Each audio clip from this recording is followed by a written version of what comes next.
Hey everyone, it's Jamison Cable of the Land Between the Meadows, Kentucky History Podcast. I just want to say thank you for your support and listening to this episode. For all the updates on our podcast and YouTube channel, youtube.com/Kentucky History Channel, like and follow us on Twitter and Facebook at KY History Pod. If you're enjoying the podcast, give us a good rating and review on Apple Podcasts or the podcast platform that you're listening to. If you're looking for ways to support the podcast, an easy and simple way is to share it on Facebook or any other social media and tell your friends. You can also go to audibletrial.com/KYHistoryPod and get a free book of your choice. And finally, you can visit patreon.com/KYHistoryPod if you want extra content from us. If you're already a patron, thank you for your support. It means so much to us. All the links I've mentioned are in the description of the podcast, so go check them out. Thanks again for listening. I hope you enjoy this episode. And remember, if it's not about Kentucky, it ain't worth a hill of beans. In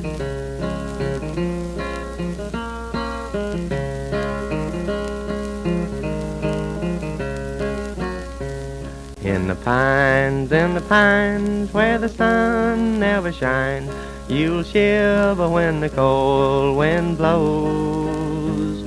There's a grave in the pines, where the sun never shines. There's a grave that's shaded with the pines.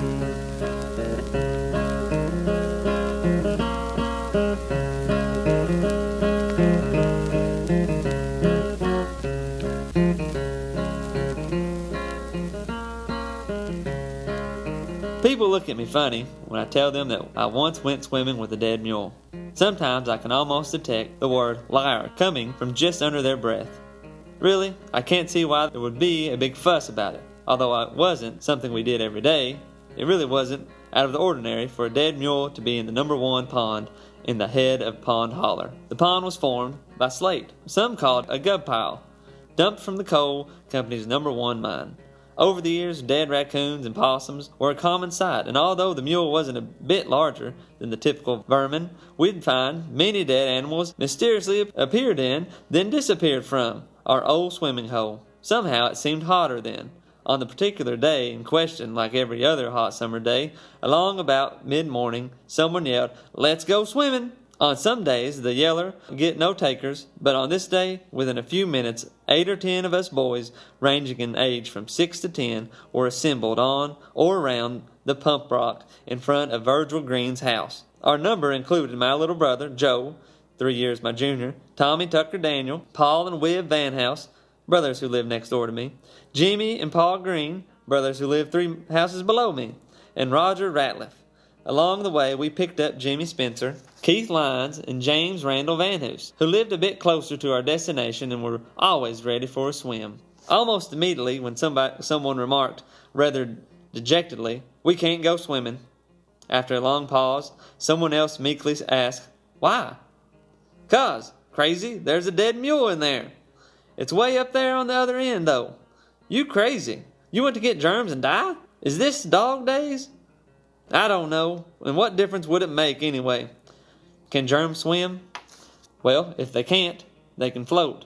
Boy, it's hotter than a depot stove. It sure is. I think I got a blister on my heel, too. What do you think killed that old mule?" "I don't know. Old age, I guess." "Well, shoot. How can anybody catch old age germs? Yeah, let's swim." Looking back upon it and remembering how hot the day was and how determined we were to swim, I believe that had the Loch Ness Monster been dog paddling back and forth, we still would have gone in.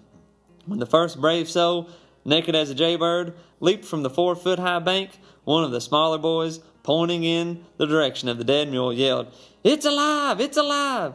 "How do you know, you crazy?" "Its head moved. I swear it did." "That's just the waves. And besides, look at how swelled up it is." "Yeah, and look at them flies." "Yeah, it's dead, all right. Dead as a doornail."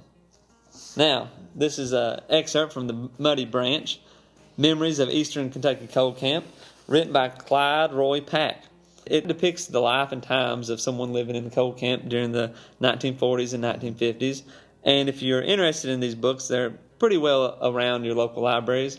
And he has another book called Coal Camp Chronicles, which just goes into more depth about living as a coal camp kid. And for this episode here, on the Land Between the Meadows, we are getting into Eastern Kentucky. So, what do you think, Mr. Pope? Oh, I think it's great. I can't see a dead mule slowing you down from swimming in a pond. Yeah, and that's the life of kids, in the mountains, so it's a little different what they did for entertainment. Mm-hmm. No movies or things to go to. No. You make your own fun. You make your own fun. Very good depictions of what life was like during those. So if you want to read those books, and we'll talk about these books more as we go through these podcasts about Eastern Kentucky and coal in general, because there's just a lot to talk about when it comes to Eastern Kentucky. Living, coal camps, coal mining, all that stuff. So deep, and pun intended, I guess, but such a deep topic to get into. When I think, how did the dead mule get in the pond, and why did they have a mule anyway? And I'm thinking, well, probably there's a connection with coal. Mm-hmm. It's exactly what it is. And the wore the old mule. That's exactly what it is. Get drowned. Probably so tired, couldn't swim out of those banks. They would use the mules to haul coal in, haul many different things in. Mm-hmm. But eventually the mules would die, and that mule just simply died, rolled down the hill and into the pond, and then they got another mule. I've heard they use Shetland ponies too, those miniature ponies to pull them out because they weren't very tall. Mm-hmm. They could go back in there. Yeah, I was watching a documentary the other day, and they were talking about the coal miner one of the coal miners was discussing altercation they had with one of their bosses, and they were talking about how they needed to keep the mule alive and get the mule out of there. And the coal miner spoke up and said, "Well, what about me? What if I die?" He's like, "I can replace you. That mule costs money." Right. And that's kind of the basis of a lot of the coal operations. I was looking at some statistics, and they said that for those that worked in the deep mines, that their life expectancy, if they started at 15 years old, was 59 years old. No, excuse me, if they worked on the surface mines, was 59 years old, and if they worked in the deep mines, the life expectancy was 49. Yeah. Was the average. Yeah. 10 years less for going underground. When you're looking at coal in general and mining, a lot of the kids started young. Yes. Kids started at 14, 12, and started working then and worked for 40 years. I was talking to one of the librarians here this afternoon before you came in, Jameson, and she was telling me that her grandfather was from Eastern Kentucky and that he used to be a coal miner, and said when he was like 14 years old, he lied about his age so he could start working. And then when he was 62, he still needed money. He lied about his age. He said he was like 50 so he could keep on working until he died, trying to support their family. Yeah. When was coal first discovered in Eastern Kentucky? Well, that would probably be around, if we're looking at honest history, I'm sure Native Americans used coal. Why wouldn't they? I know. Sure they found it. There's no record of it, but they had to. They had to have. And as resourceful as they were, I cannot find it possible that they would not have stumbled upon some coal. Built a campfire, on the rocks burn. Fry that rabbit over here. Yeah. But as far as I'm aware, the first European to discover coal was Thomas Walker when he was doing his runs through the Cumberland Plateau, Cumberland Gap, and so forth. And which would have been around 1750-ish, and that's as far as we know, as far as exactly when it was first documented that coal was being used. And of course, he obviously used it to heat himself up, build a fire, something like that. And I think the first coal company was around 1820, wasn't it? Somewhere in that neighborhood. We'll get to that. Okay, no, I don't mean to jump the gun here. I don't mean to push the mule down. Yeah, that's right. That's right. So when I started looking at coal in Kentucky, there's a few things I guess we probably should talk about first. And first thing is the types of coal. There's actually 4 types of coal: anthracite, bituminous, subbituminous, and lignite, which you find, out of those 4 types of coal, you find one in Kentucky, really, and that's the bituminous, and it's cheap. The lignite, I don't know of it. It's kind of brown. It's not really the coal you imagine. The anthracite coal is the most desired, I guess, but there's not too much of that in Kentucky. No, I don't think there is. It's out in Wyoming. But we have the high polluting. We have the highest polluting type coal you can get. Yes, but a coal bed is just a bed of coal. It's coal underneath the rock. There's a coal vein, which typically will lead to the coal bed, and that's then where you begin mining and so forth. Some interesting things I've found is that in western Kentucky, the western coal fields were I wouldn't say discovered first, but were used first. Developed first would probably be the best way to say it. Union County and Muhlenberg County. All those there's four, I must say 6 or 7 counties in the west that use or that the mine western coal fields. Yeah, the whole western coal fields. That's what it is. Another thing when you're talking about coal to know of is the DRB, which is the demonstrated revenue base. Now that is the coal that they can get to. Because obviously there's a lot of coal under there. Now, do you have any clue on how much coal is in eastern Kentucky or western Kentucky? A lot. A lot. And in eastern Kentucky, 64 billion tons of coal. And in western Kentucky, 41 billion tons. Now, with that being said, some of that is not accessible. It does not fall into the DFB that people can get to. And, of course, obvious reasons, danger, technology, safety, all those things input. Just strip it. Just take the mountains off. Just take the mountains off. But all that is there. Now, if you want to be specific, only 41 billion is not accessible. So if you want to do some quick math. Why is it that we see these license plates, Jameson, all over Kentucky? Coal keeps the lights on. Oh, well, I see that everywhere I go. I followed several.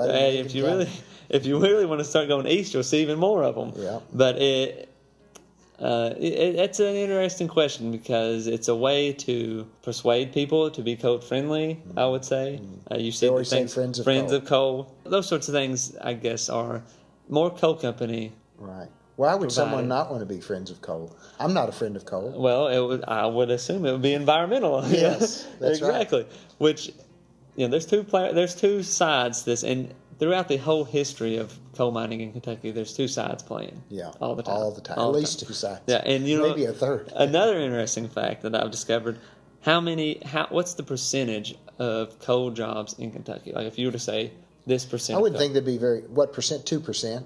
You're too high, my friend. Am I? 1%. Yeah. 1% of jobs in Kentucky are coal miners. Now, the flip side of that was for every 1% or for every one coal miner, 3 jobs rely on that coal miner as far as energy and heat and so forth. Do you know what percent are farmers in Kentucky? I don't, but I would say high. It's not. No? No, 5%. 5%. So okay. Now, they may be higher in Kentucky, but for the national. Oh, national is 5%. 5% of the farmers at least grow 95% of the food sources for our country. Wow. It used to be, back in the old days, it was like 90% were farmers or 95%, and it was only 5% that were odd out that did something else. That are in agriculture or agribusiness. So 5%. Well, I don't know. Do you think it's a little higher in Kentucky than 5%? I do. I would think. We're farming, and we're small farming. So we do have a lot of farms that produce small amounts. enough to feed themselves. And all their they're not getting rich. That's for sure. 71%, I think, throwing out all these things of our electricity. Talking about those license plates. Comes from coal. It's coal generated. So we have some of the cheapest electricity in the nation because we use coal. Yes. And a ton of coal is like $33 a ton or something. It's ridiculous. Yeah. It's cheap. But as you said, there's two sides to the story. Our streams, our air, are polluted. The number of people that have emphysema because of bad air, and we're taking the pollutions off in the days we live in now. We've taken off the Clear Streams and Waters Act. That's been rolled back so you can dump all your coal in there and kill all the fish, and you have crystal clear water with nothing living in it. Yeah. But man, we got cheap coal. We got cheap electricity, bro. Keep the lights on. Yeah, keep the lights on. Give me a license plate. Put it on one on the front, one on the back of my car. Yeah. Now, some other interesting things that I find: the three counties in Kentucky that have the most coal.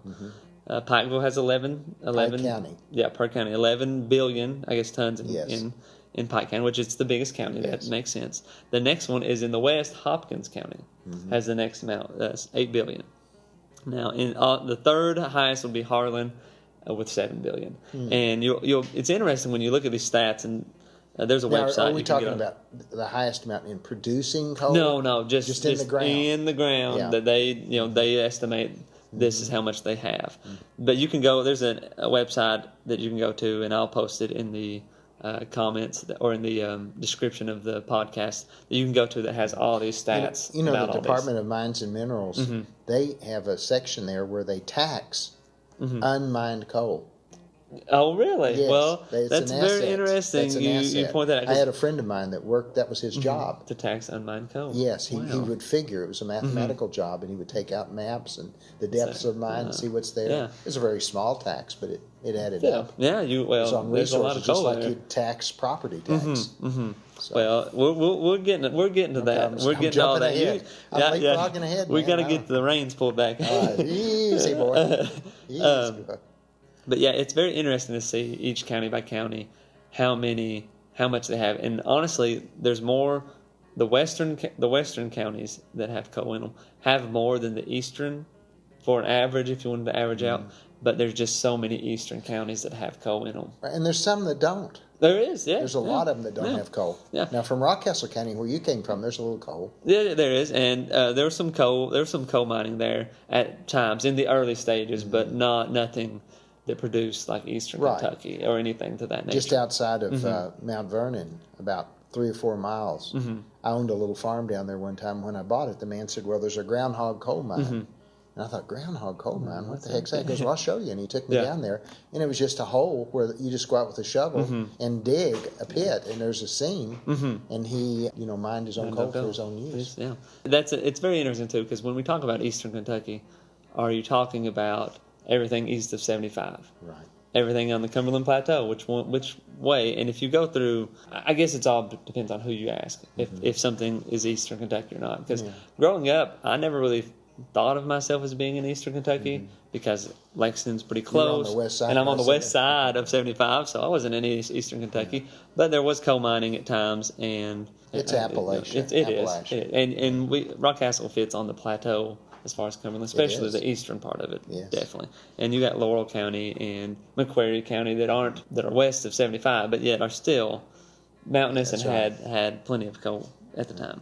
But anyway, so more about the landscape. So coal in Kentucky was very much the natural environment influences Kentucky. We've talked about this before, how you have the bluegrass region and so forth. And well, in Eastern Kentucky, and if we're looking at coal, you typically go to Eastern Kentucky. Just the actual landscape of it, the geology, the topography, all those things really hindered into this coal camp town environment. And that's where we're getting to, because there's so many things. When you look into Eastern Kentucky's history, you have so much things happen. But as I've researched and looked into this, anything prior to 1900 begins to be not well documented. There's not as much. You can find newspapers from a town here, a town there, those sorts of things, but you cannot find as much. It's like, what do you do in Eastern Kentucky? You swim in ponds. You either do why don't coal you or write this timber. stuff down? Yeah. That's it. It is. My family came from Bledsoe County, Tennessee, and in the late 1700s, our family split, and part of them went over the mountains into Eastern Kentucky, into Harlan County. Yeah. And they got into coal and timber. And my part stayed in Tennessee, and some of them came up into Kentucky. Yeah. Became college professors and intellectuals, and the other part of the family we're related to. We run into these popes. Yeah. They're over there mining coal or cutting timber. Yeah. And whole different breed. When you look at Eastern Kentucky, especially, not as much now, but definitely in the early 1900s, yes, there was 2-3 professions: coal miner, timber, and I don't know, what do you call a timber person? Lumberjack, forester, teachers, and maybe doctors and medical. Yes, that was really it. There wasn't a lot of medical, which you get into the early 1900s, and there was a big push or late 1800s, 1900s, is a big push for more medical attention in the eastern part of the state. But there were just not a lot of opportunities. I know back when my older brother was going to college, he went on a trip to Louisville for the UPS to look into the UPS program that they had, and my mom went with them, and she discussed. There was a family from Eastern Kentucky, and they were just talking, and the mother of that child or student, whatever you want to call them, said that anything they can do to get out, they would go. And back then, 10 years ago, the jobs were limited. Since the Great Depression, in the 30s, 2019, 29, and so forth, Eastern Kentucky has just bled. That people are, and they're still leaving Eastern Kentucky today in Appalachia, and they're moving into the cities. Yeah, they're moving into Lexington, Louisville, Cincinnati, and then Columbus, Dayton, Cleveland, Detroit. Even if you look at going north, if you looked at the development of the state, and you look at look at Lincoln County or Rockcastle County or some of these other counties that are on 75, Madison County. Madison County's population is going up. London's population is going up. Big time. Where are those people coming from? Eastern Kentucky. Eastern Kentucky. Yeah, they're flowing east. And now, not to say other counties, there's plenty of factors that go into that as well, but I would say that's one of them. And Jameson, we've talked on these podcasts about why did people come to Kentucky, and it was for opportunity, and where did they go, and it was resources. And it's always been that way, and they passed through the mountains. They floated down and avoided to a great extent to come to the bluegrass region because that's where the jobs were. That's where good farmland was. That's where they could get their start. And you talk about the rivers and the geography of everything, and when you look at Eastern Kentucky, it's all on the Cumberland Plateau. Again, we talked about the line you could draw and so forth. But there's a reason that a lot of these communities popped up and why some of these communities are what they are. Now, pretty much all of Eastern Kentucky, a good example is when we go to Pine Mountain Settlement School. I love it. You get on these windy roads and you'll see to the left a mountain. To the right side is this small little valley, holler if you want to refer to it as that. That's, 100 feet wide. That's right. Varies in length. There's a creek that goes through it. Stream. There's a little house here, a little house there. Built on the side of the mountain. And that's the way it is pretty much in the majority of Eastern Kentucky. Now, when you get to bigger settlements, there's a bit more land. There is an exception as far as a flat land. Middlesboro is an exception of this case. It's about 1 or 2 miles wide on north and south. And that's why Middlesboro is a bit of a bigger city than, say, Pineville. Wonder personally, we do a little psychological here, why is it that I idolize that simplistic life of Eastern Kentucky, those little houses on the hillside? Why is am I drawn to that? Well, that is in your head, man. But I would think seeking something different. Something different and also something simple. Like, I was with my therapist this morning. We were discussing this very same thing. Yeah. Physical therapist. Yeah. I used to know somebody, and they told me that. But, it's like they were saying how, they're unhappy with the fast pace of life in central Kentucky, Lexington, and the traffic and everything, and how they yearned going back. And a couple of weeks ago, I was with my daughter, and she was just saying, "Dad, I just want to find a little farm out somewhere that's simple, and just raise goats and chickens and raise my children." And all the stuff that we've thought about that was so important is just not important. It's actually not good at all, and it's messing us up. And these things that we aspire to and attend to. And I'm a firm believer in that too. Yeah, I think if we can learn to live simply, and the better so off we'll forth. be. And so it draws me. In Eastern Kentucky, if it's not messed up by coal, it's beautiful. Yeah. I mean, my gosh. Some of the land. The forest and the clean air and it's so peaceful. It's peaceful, and the people are friendly. I look forward to our trip to Pine Mountain every year. Not because I can sleep. Right. I get a good sleep. The kids. Yeah. Just the beauty of that campus. I mean, it's breathtaking. It's great. I could live there happily. So as we go, or as we look at I'm people, unhappy. Get your cabin, man, on the mountain. I need to. I'm working towards it. Since we sell these podcasts for big money, I get my check. You cut me a check. Cash out, man. I'm there. So people settle, though, in these areas where they could find some flat land enough to build a house, have a farm. I mean, we talked earlier, there's no rolling plantations in Eastern Kentucky. You have any farming that is done is enough to support yourself. If you are near a big enough community, you can sell to them and so forth. And that's just how people basically began to settle. But then they collected them. These large land barons and corporations bought up a lot of the mountains, and then they collected these people in camps and things. Yes. And they started this, and then it was like slave labor or worse. We're getting there. We're getting there. I'm jumping ahead. I'm biting at the bit. You're ready to roll. But anyway, we talked a while back about the soil. The soil in eastern Kentucky is not good, which is on the side of a mountain. Yeah, in most places. If you're on the side of a mountain, that stuff's just rolling on through. A few points that I want to make, I guess, throughout these podcasts about eastern Kentucky and coal is one. Don't shoot me. One is it's all about resources, and it's all about transportation.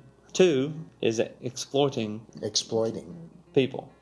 And throughout, and you can argue this in many cases, it's not just coal. In Kentucky, you had coal, and you had this abundant amount of coal, but not until it could be used or exploited or gotten to, it didn't matter. But as soon as it was tapped into, and as soon as there was a railroad and money, as soon as it was connected, then the floodgates opened, I guess you'd say it that way. Jameson, when we talked about forts, when we did Fort Logan and Fort Boonesboro and so forth, and we said, what is the common denominator? We'd say location, resources, on a main line. Yep. And as soon as they found so much resources in the early years, what did they do? They brought in slaves. Yeah. Because they made money. Yes. From the resources. And there's slaves that are designated slaves, and there's also slave labor where you don't pay anybody anything and you work them to death. Yeah. And you're legal, and you can go around and smile about it. I'm good. Yeah. Well, and you talk about the transportation, because at one point in eastern Kentucky, there's a few coal mines and coal camps pop up and this sort of thing, but it's nothing major. But there's a whole bunch of creeks and rivers and small streams in eastern Kentucky that all filter into the Big Sandy, the Kentucky River. All those big rivers get traffic from those areas. All right, so as we were saying, these rivers fed into the bigger rivers, which we know that's easily discussed or understood. But in 1849, a place called Peach Orchard, and so they would begin to mine all this coal, and then they'd have to ship it out, because at the time, before railroads were connecting and before there was bigger transportation, roads weren't really even there, people would mine coal, of course, and have enough coal to light their own house, warm up the people around them, that sort of stuff. There was not a big demand. But once they began to be able to transport it out, there began to be more demand, obviously. So in a place such as Peach Orchard, they started building coal barges. They would take big barges, of course, to load up tons of coal. And of course, they would build it from the top to the bottom, and then they would have these big celebrations when they flipped over the barge. And once they flipped it over, then they would be able to load it down and send it down the river. They would then get a few captains or people to navigate the boat down the river. And then once they got to their destination, which could be Knoxville, any place south of eastern Kentucky, they would then sell the lumber for the boat, sell the coal, and then they would hike back up the mountain to eastern Kentucky. Now, I do not have any good statistics on how many of them made it back or anything like that. But 85% of the Kentuckians never made it back. They did not. They said, got hung up in Natchez. Yeah. I'm not going back up there and loading up another boat of coal. One's enough. Yeah. I'm going to stay down here. The first guy, or the first person that began to, I guess, profit off coal, or that could be considered a coal, I wouldn't say a mogul or a titan, anything like that, was a guy named Robert Triplett.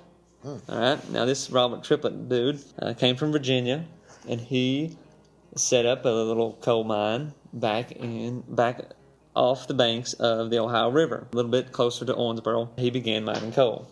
Well, then some of the local people came up to him and said, "Hey, what are you doing mining this coal?" And he was like, "Well, I'm mining coal to sell it, and this, forth, and that, and I'm going to sell it on the side of the river here." And they said, "Well, if you're going to dig around here, you might want to go in a little further. There's a whole lot more in there." So he went in further and started digging in there, and there was a lot more. But what's the big problem? Transportation. So he was able to get financing somehow to start dead mules in the swimming pool. yeah, to start a small railroad. I assume it probably one of those Yes. old fashioned, Right. Not a steam engine, obviously. No. And he would then haul out coal from where he was able to mine it to the river, and then sold it on the river. Even horse drawn. Yeah, well, yeah, railroads. horse on buggy. Going back a little bit, at Pine Mountain Settlement School, there's where we take that wildlife hike down that valley that runs into it. That was a railroad, and they hauled timber out, and horses pulled the railroad cars. Yeah. Okay, and then out to the head of the they would holler. load them off. Wow. They had rails though. Yeah. But horses pulled them. On the rails. Well, I would assume that'd be easier on the horses. Next time and you're stuff. down that, you'll see the banks. It was a road bed. Okay. It's for railroad, but it was horse drawn. All right, that's pretty neat. That. And they did a lot of that before they had locomotives. And that's exactly what it is here. Animals and mules and. Thank you again for listening to this episode of Land Between the Meadows. As we've said in our episode, there's a lot to discuss about Eastern Kentucky, so be patient with us as we lay out the groundwork in next week's episode. But while we have you here, we have a question for our listeners. As our podcast continues to grow, we've begun the process of looking at some different avenues for more Kentucky content that we can put out. So we ask you to go to our Twitter account or our Facebook page. On either platform, you can search KY History Pod and you'll find us. On Facebook, you can find our Facebook page. We're going to put out some options of different types of episodes that you may enjoy. For the first option, it's going to be history. This episode form, I'll be interviewing some relatives and people from around Kentucky that can tell us about living in Kentucky during their youth, and this will give us a first-hand account of Kentucky's history. The second option is going to be a county-by-county history. Now, there's 120 counties in Kentucky, but in this format, we'll look at each individual county, and it'll be more of a just factual county history. The third option is book reviews. We've been contacted by many different authors wanting to come on the show and discuss their books pertaining to Kentucky history. And the final option is all of them. If you want all of them, we'll give you the option to just say, I want it all. So if you have the time, please check out our Facebook page or our Twitter account to voice your opinion on what you would like. The questions will be posted on Sunday evening when this podcast posts. So just swing by our Facebook page, let us know what you think. While you're there, like and share our Facebook page, or swing by the Twitter account and voice your opinion there. Either way, thank you again for your opinion and for listening. We really enjoy everybody's input. As long as we're talking about Kentucky history and we're driving conversation, we couldn't ask for more. We will continue our discussion on Eastern Kentucky next week. Again, thank you for listening.